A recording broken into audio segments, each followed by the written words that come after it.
Fortunate to have had many teachers throughout my culinary career, and I still do today. Anybody who shows me something, gives me a new idea, especially my assistants. I learn a ton from my assistants today.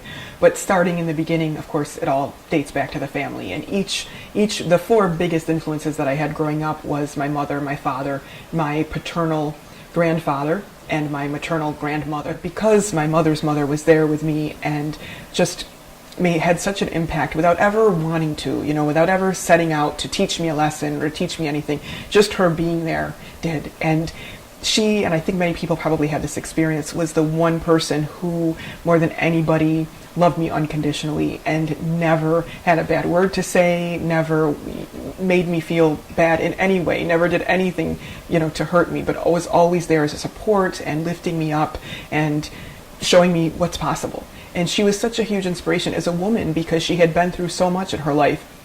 Yet she was always positive and she never complained, and she just kind of set that standard that you make the best of everything. And I know many people in their lives have those type of older figures who did that, and we're very, very fortunate because we can be inspired by their strength. And I have many other cousins who were also her grandchildren, and she influenced all in an amazing way. I was the oldest one, so I got to learn a lot from her, and I was probably around her the most.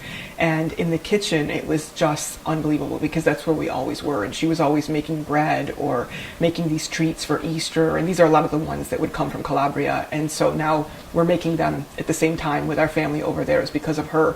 To me, the holidays were that. It wasn't necessarily about a religious concept. I hope that doesn't offend anybody, but at a young age, you don't understand those kind of complex things as much. You understand who's around you and the sense of security and the sense of warmth, and just her physical presence was the holiday for me, and the energy that she created, and all the days leading up, and all the different doughs that we would need, and the eggs that we would dye, or the different things that we would do, the Christmas cookies, to the point this went all the way through the end of her life. And I learned all the recipes, fortunately, but it was at the very end where she was not able to continue anymore, and the doctor actually asked her if she wanted to stay in the hospital, if she wanted to go home, and she said, no, I have to go home, I have to bake with my granddaughter.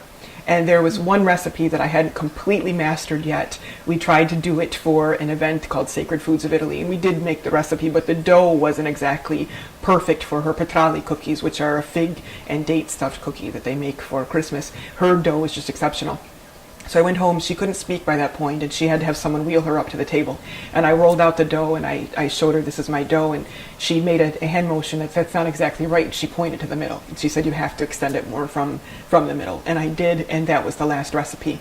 And at that Christmas, that's when she said goodbye to me, and that was the last recipe that we made together. But by then, I had literally learned everything from her, in terms of lessons of life, and in terms of recipes, and in terms of the most important lesson was the power that food has, because it's really the foundation for everything. It's the foundation of our food, of our families, of our communities, and of our well-being at large. So she gave me that without ever having the intention of setting out to do with it.